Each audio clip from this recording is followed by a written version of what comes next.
Yeah, I mean, I was weird with that. I was super, back to not giving. It also manifested the other way. I didn't look at anybody. I looked up to my parents. They came to America, they had $100, lived in a studio apartment with 8 family members in Queens, and I just watched them grind in my face every day. We bought nothing. I went on one family vacation my whole life, right? We bought nothing, Kmart and Bradley's and for clothes, that's what we did my whole life. My dad then eventually had a little liquor store. Literally, I wore liquor t-shirts to school every day of my life. So I look up to them, how hard they brought it. And they built the foundation, right? I was lucky to have parents like that. So, but I never looked up oh, I wanna be like Bill Gates, or I wanna be like Steve Jobs, or I wanna be me. That's my best. I suck shit at so much stuff, my man. Suck. But I go so hard at what I'm good at, and I'm gonna win the whole thing because of it. What's the spark? The spark. I watched your video where you said you live every day like it's your last, or you're not coming back. So what was the spark that made you realize that? I'm grateful. I'm driven by gratitude. And I wish everybody was. Do you know how ridiculously crazy it is that you're a human being? 400 trillion to 1.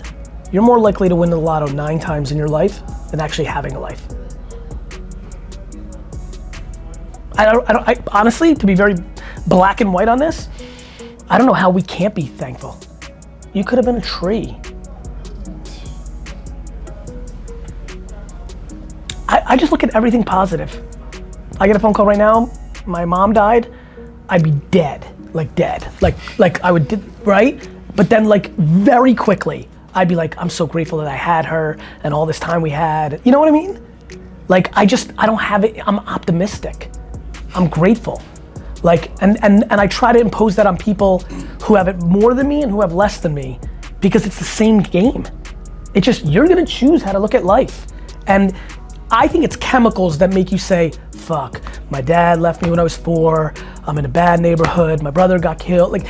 But I just meet kids who have the same shit every day, and I said I gotta take the family on my back, and I'm gonna do this, and I'm gonna make it to the league, and that's, it's just binary. Either you decide it's shit, or you decide it's your advantage. What I know, for facts, this is facts, because of this, and Instagram and Snapchat and YouTube, people that have chips on their shoulder, that come from shit, have the advantage, because the work ethic and the hunger is now the biggest factor in who's gonna win. And people like my kids who have everything are soft. I think that's it. I don't think my kids wanna work in a room half the size of this for 16 hours a day. Because they have a house in the Hamptons. They're just soft. So it's crazy how you'd never believe, I don't even say it because I don't think you'd believe it, and then you think I'm saying it for some bullshit. So I don't say it, but I'm gonna say it anyway. I look and I'm like, these kids have the advantage. They don't get it, I know they don't think it, and I'll never say it out loud because the world would say, fuck you, you're an idiot. How could you say that? I get it. I don't give a fuck, I know I'm right. And when you believe, and when you actually believe that, shit can get so crazy. If you actually believed it, and by the way, I genuinely believe if I had 900 kids walk through, look just like you, 1, 2 would actually, 3 would actually believe it. Not want to believe it because they think I'm right. Not believe it because most people will not believe it. Actually believe it, they'll win. When I hear people say, it's my dream, it always catches my attention because I'm always is it? Because when I hear people say it's my dream, then I'm like, oh, this is gonna be easy. Hey, Avery, for 5 years, nothing good's gonna happen. You're gonna work at 7-Eleven or at an office or some shit just to pay rent and food so that the other 7 hours you can work on driving with Avery. Nothing good is gonna happen for 5 years. You're not gonna be fucking Garyvee, you're not gonna fucking pop, you're not gonna make money, and if you're bet, then it is your dream and let's go. Yes, so all you need to do is find and this is a big shout out to everybody who's got a dream. The number one way as a young person to win on a dream is to find a bullshit job that doesn't take up a lot of time. Let me say it one more time because it's confusing as fuck. The way you actually, because if you went right out of school and started doing this and you had a couple of dollars saved up and you're couch serving or your parents are paying for it or whatever, cool, but guess what? It's only gonna last 2 or 3 months because everyone's like, oh, by month 6, I'll be making $100,000 on ads on YouTube. It never happens. So the way to actually live a dream usually is for that dream to be your side hustle, but takes up all your free time because it's your dream now, right? It's not like kinda, it's your dream now. You know, it takes away from 2K, takes away from hanging with your boys. It takes away from having a girlfriend, boyfriend. It takes away from shit. It's a fucking dream. Whether you think we have a ton of time or no time, whichever one you believe in, I can promise you this, the fucking hard work is the cost of entry.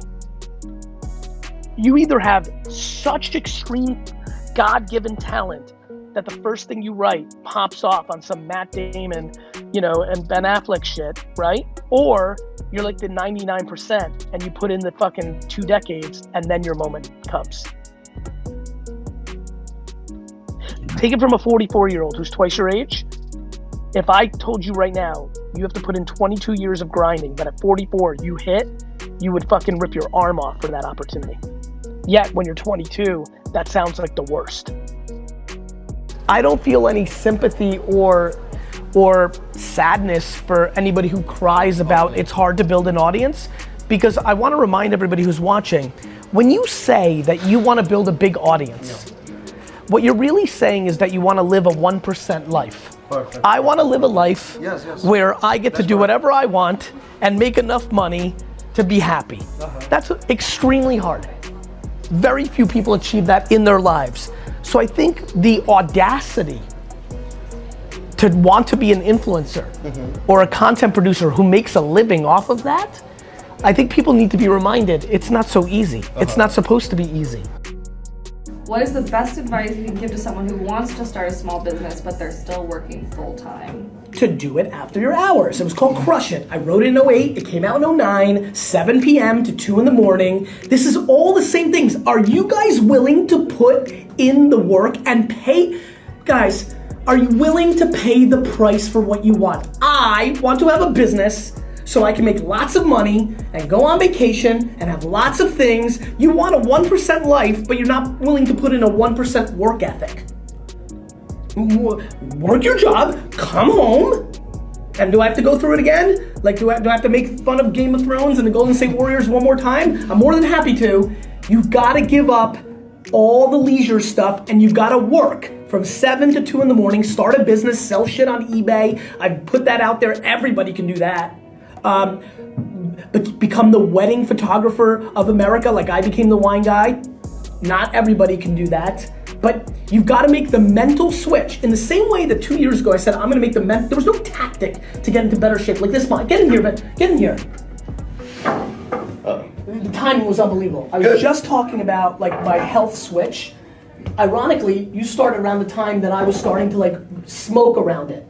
Yes. You're an unbelievably athletic kind of dude. Sure. You agree with me that it is a mental switch, not a tactic. There's no like, you're gonna do this. It's binary. Either you're mentally in the place of like, I take this seriously, or you're not. Yeah, because life does whatever it's gonna do. You just kind of decide what you're gonna do around it. So, and that happens with exercise too, I think. So, yeah, just go with it or you don't. 1 or 0. 1 or 0. Talent's real too. Like serendipity happens. Like, Lil Yachty wasn't doing all that much work. Wrote a couple songs in Arkansas State and went. Happens. It's not the norm. But, listen, life is talent and work ethic. Nothing else.